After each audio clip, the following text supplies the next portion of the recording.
दोस्तों आज के इस वीडियो में हम लोग कक्षा 8 का विज्ञान का क्वेश्चन पेपर को हम लोग सॉल्व करने वाले हैं। तो शुरू से अंत तक बने रहिएगा। तो अगर आप बिहार बोर्ड से हैं तो इस वीडियो को आप ज़रूर देखिएगा, ठीक ना। तो सबसे पहले बाबू आपको नाम लिखना है, यहाँ पे वर्ग क्रमांक लिखना है, यहाँ पे आपको विद्यालय का नाम लिखना है, उसके बाद आपको प्रखंड का नाम लिखना है, उसके बाद आपको बाबू संकुल का नाम लिखना है और यहाँ पर आपको जिला का नाम लिखना है, ठीक ना। तो अब हम चलिए क्वेश्चन को देखते हैं। तो देखिए बाबू यहाँ पे क्वेश्चन बोला गया है आपको कि कुल 5 प्रश्न हैं और 5 प्रश्न जो है आपके अनिवार्य हैं और 5 प्रश्न का आपको जवाब देना है, ठीक ना। तो पहला सवाल में है कोष्टक में दिए गए शब्दों में से सही शब्द चुनिए और रिक्त स्थानों की पूर्ति कीजिए। और कुल ये 10 नंबर का प्रश्न है। इसमें से आपको 2 ऑप्शन दिए रहेंगे। जो ऑप्शन आपको राइट लगेगा उसमें आपको भर देना है। पहला है सिरका का उत्पादन किस जीव से होता है, तो बाबू आपका कवक से होता है, जो कि यहाँ पे हम भर चुके हैं। दाब की इकाई क्या होता है, तो बाबू आपका पास्कल होता है, ठीक ना। अगला है सूर्य से सबसे अधिक दूर वाला ग्रह क्या है, तो नेपच्यून है, ठीक ना, जो कि यहाँ पे आप देख सकते हैं। अगला है कोशिका का खोज किसने किया, तो बाबू रॉबर्ट हुक ने किया था, 1665 में किया था, ठीक ना, जो कि आप लोग को पता होगा। ध्वनि किसी वस्तु के कंपन से उत्पन्न होती है, ठीक ना, जो कि यहाँ पे है, ठीक ना। तो यहाँ पे आपको भर देना है। कोई दिक्कत नहीं। अब चलिए हम लोग बाबू दूसरे प्रश्न को देखते हैं। और बहुत ही मेहनत लगता है वीडियो बनाने में बाबू और इन सभी प्रश्नों को हल करने में। तो अगर आप मेरे चैनल पर नए हैं तो वीडियो को लाइक कर दीजिएगा और चैनल को ज़रूर सब्सक्राइब कर दीजिएगा। तो दूसरा प्रश्न है दिए गए कथन में से सही के लिए सही टिक लगाना है और गलत के लिए आपको बाबू क्रॉसिंग कर देना है, ठीक ना। तो पहला है स्नेह के प्रयोग से घर्षण का मान घटता है या बढ़ता है, आपको बता देना है। तो बाबू इसका घटता है, ठीक ना। चेचक के टीके की खोज एडवर्ड जेनर ने की थी, ये बात सही है, ठीक ना। चेचक का खोज किसने किया था बाबू, एडवर्ड जेनर ने किया था। अगला है लकड़ी ऊष्मा का सुचालक है, तो बाबू ये गलत है, ठीक ना। अगला सवाल है पेट्रोल की अपेक्षा CNG अधिक प्रदूषण ईंधन है, तो ये भी आपका क्या है बाबू, आपका गलत है। विस्तृत परावर्तन खुरदने सहज से होता है, तो ये आपका बाबू राइट है, ठीक ना। तो इस प्रकार से आपको टिक मार देना है और ये भी आपका 10 नंबर का सवाल था। कोई दिक्कत नहीं। अब चलिए अगले प्रश्न को देखते हैं। देखिए बाबू आपको मिलान करना है। स्तंभ अ का उपयुक्त मिलान स्तंभ ब से कीजिए, ठीक ना, ये आपको बोला गया है। तो सवाल बोला गया है क का हार्वेस्टर किससे होता है, तो संबंधित होगा तो फसल कटाई का यंत्र है, ठीक ना।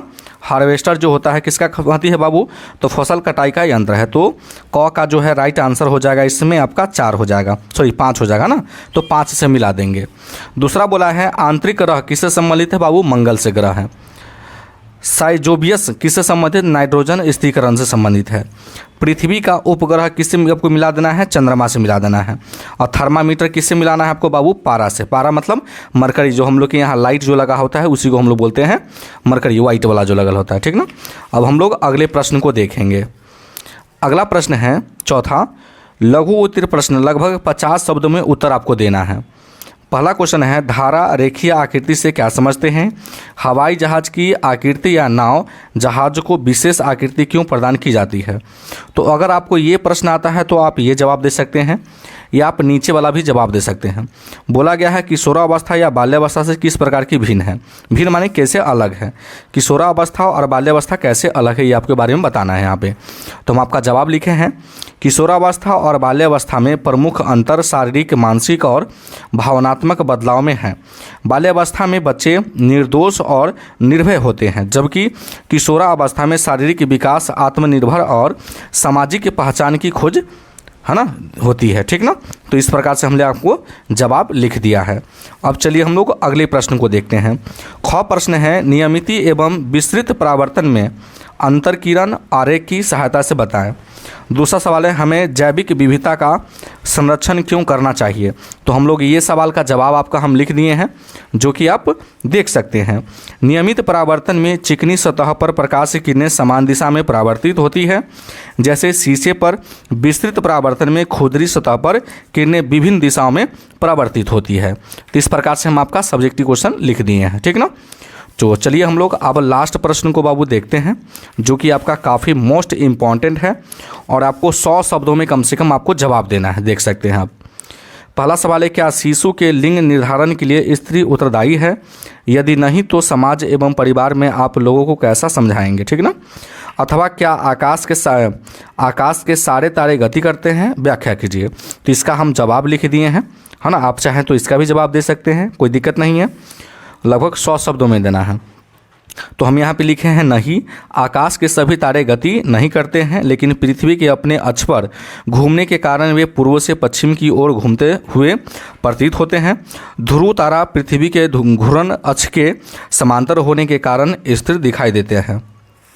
इसमें हम व्याख्या कर दिए हैं। पृथ्वी का घूर्णन, पृथ्वी पश्चिम से पूर्व की ओर अपने अक्ष पर घूमती है। दूसरा हम लिख दिए हैं, तारे और पृथ्वी, है ना, पृथ्वी के घूर्णन के कारण आकाश में तारे पूर्व से पश्चिम की ओर, है ना, घूमते हुए दिखाई देती है। तो इस प्रकार से आपका हम लोग विज्ञान का जो क्वेश्चन पेपर था आपको सॉल्व कर दिए हैं। तो आई होप कि आपको पसंद आ गया होगा। तो वीडियो देखने के लिए थैंक यू।